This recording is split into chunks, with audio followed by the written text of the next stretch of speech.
ओम नमः शिवाय मित्रों, हनुमंत कृपा यूट्यूब चैनल में आपका बहुत बहुत स्वागत है। आपके ऊपर किसने तंत्र किया है, किसने टोना टोटका करवा रखा है, क्या उसका अता पता है, क्या नाम है, क्या उसकी वेशभूषा है, इस चीज़ का पता आखिर कैसे लगाया जाए। हम जब भी किसी टोने टाटके के कारण किसी पंडित जी के पास जाते हैं या हमारी घर की जब आर्थिक स्थिति काफ़ी ख़राब हो जाती है, परिवार में बंटवारे हो जाते हैं, गृह क्लेश बना रहता है, तो तब आपके दिमाग में आता है कि किसी पंडित जी को दिखाकर देख लिया जाए कि हमारे घर में क्या प्रॉब्लम है। अगर पंडित जी आपको बता दें कि आपके घर में किसी ने टोना टोटका करा रखा है, किसी ने तांत्रिक विद्या छोड़ी हुई है, तो आप काफ़ी परेशान हो जाते हो कि ऐसा कौन सा तांत्रिक है और ये किसने कराया है। ज़्यादातर शक जाता है आपका अपने अपनों के ऊपर, क्योंकि अपने ही ऐसे काम करवा सकते हैं, दूसरों को तो किसी से क्या लेना देना। इसलिए आपका सारा शक अपनों के ऊपर जाता है। और जब अपनों पे बात आ जाती है तो इंसान के अंदर एक ऐसी इच्छा जागृत हो जाती है कि आखिर पता तो लगाया जाए कि अपनों में कौन सा वो आदमी है जो हमसे जलता है और जो ऐसे काम करा सकता है। तो इस चीज़ की इच्छा को लेकर वो कई ऐसे पंडितों के पास जाते हैं कि तांत्रिक विद्या में किसने हमारे ऊपर तंत्र कराया हुआ है। लेकिन पंडित ऐसे होते हैं, कई तो बता देते हैं, कई बिल्कुल भी नहीं बता पाते, क्योंकि पंडितों को तांत्रिक का नाम या फिर तांत्रिक की फ़ोटो, तांत्रिक की जगह या तंत्र करने वाले के बारे में इतना खास पता नहीं होता। वो सिर्फ यही बता सकते हैं कि आपके ऊपर तंत्र विद्या की गई हुई है या फिर आपके घर के अंदर नेगेटिव एनर्जी छोड़ी गई है। वो पूरा प्रॉपर आपको नहीं बता पाएंगे कि किस तांत्रिक द्वारा और किस आदमी ने यह करवा रखी है। तो इसको जानने के लिए लोग तरह तरह के मंदिरों में पंडितों के पास जाते हैं, लेकिन उसके बाद भी सॉल्यूशन नहीं मिल पाता। तो आज मैं आपको बताऊंगा कि आप यह कैसे पता कर सकते हैं कि कौन से तांत्रिक ने कौन सी विद्या आपके ऊपर छोड़ी हुई है और क्यों छोड़ी हुई है और कौन से बंदे के थ्रू वह छोड़ी गई है। सारी चीज़ आपको वो बता देगा, जैसे मैं आपको बताने वाला हूँ। तो अगर आपको भी संदेह है कि आपके घर में तांत्रिक विद्या है, तो आपको सबसे पहले किसी ऐसे भक्त का चुनाव करना होगा जो अच्छे गुणों वाला हो। ऐसे भक्त आजकल बहुत हैं जो दरबार लगाकर बैठते हैं, लेकिन उनके पास जो शक्ति होती है वो शक्ति इतनी कामयाब नहीं होती। इसलिए अच्छे भक्त का पता कैसे लगाया जाए, वो पता लगता है उसकी विद्या के कारण। अगर आप किसी पंडित के पास जाते हो और उससे पूछते हो कि हमारे घर में तांत्रिक विद्या है, वो बता देगा कि तांत्रिक विद्या की गई है, लेकिन किसने की हुई है। तो कई पंडित तो थोड़ा बहुत आइडिया दे देते हैं, लेकिन वो पूरा नहीं बताते।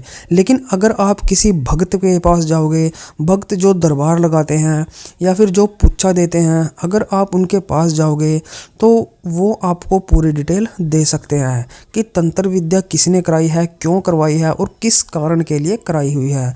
यहाँ तक कि आपको ये भी बता देंगे कि तांत्रिक कौन है और करवाने वाला कौन है और कैसा वो दिखाई देता है और घर के किस कोने में उसने उस शक्ति को बिठा रखा है, शक्ति कितनी ज़्यादा मजबूत है। इन सब के बारे में आपको डिटेल दे देते हैं।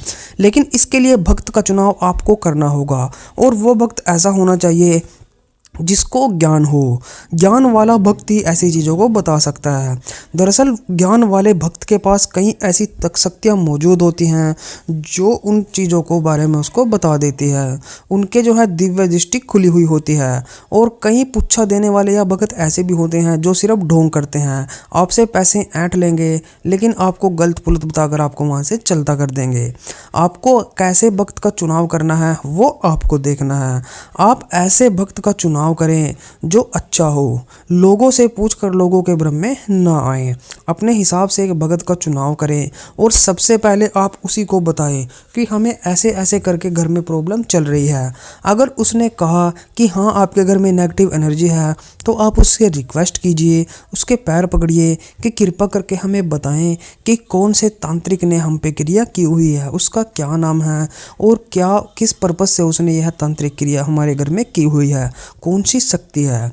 अगर भक्त अपनी पे आए तो वो सारी बात आपको बता देता है। आप उससे हाथ जोड़ के रिक्वेस्ट कीजिए कि हमें कृपा करके ज़रूर बताएं क्या तांत्रिक का नाम है और क्यों क्रिया की गई है। दरअसल भक्तों को सारी चीज़ों का पता होता है, क्योंकि उनके पास ऐसी शक्तियाँ मौजूद होती हैं जो आपको सारी चीज़ का पूछा दे सकती है। उन्होंने जो है अपनी सिद्धियों के कारण वो शक्तियाँ हासिल की हुई होती है, और सारी शक्तियाँ लगभग में ऐसी ही होती हैं जो किसी भी चीज़ के बारे में डिटेल आपको दे दें। भक्त आपको सारी डिटेल दे देगा।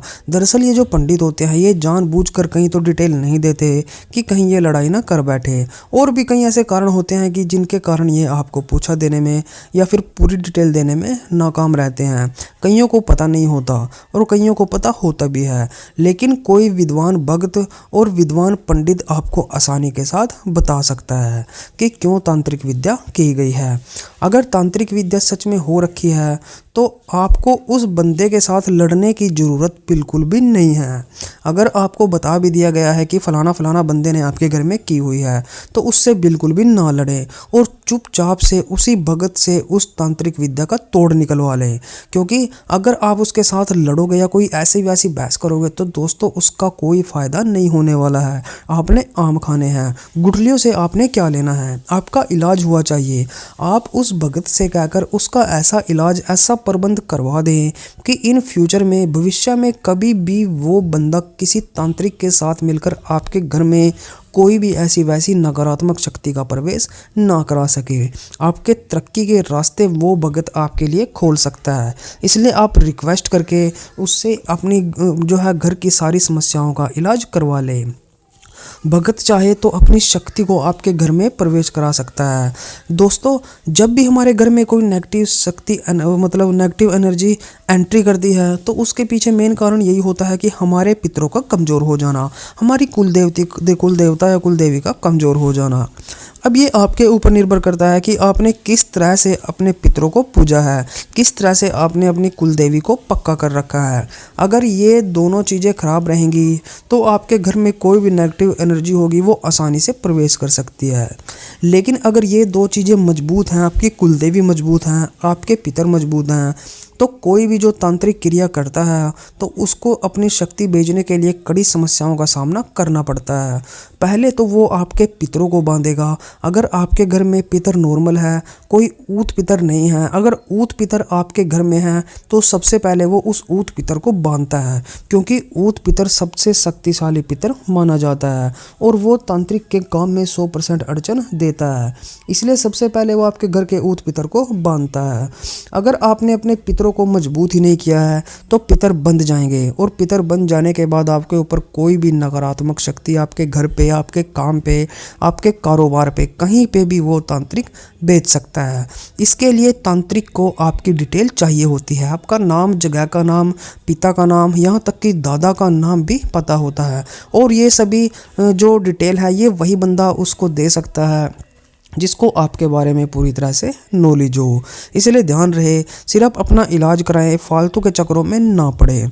अगर आप भगत से डिटेल ले सकते हो तो डिटेल ले लें, ताकि आपको पता लगे, आप फ्यूचर में सावधान हो जाए कि हाँ इस बंदे से मुझे सावधान रहने की ज़रूरत है। जी हाँ, तो दोस्तों अगर वीडियो अच्छी लगी वीडियो को भी से लाइक कर दें और हमारे चैनल को सब्सक्राइब कर दें, और भी अच्छी वीडियोज़ के लिए आप हमारे साथ बने रहें। तो चलिए मिलते हैं हमारी एक न्यू वीडियो के साथ, तब तक के लिए जय हिंद।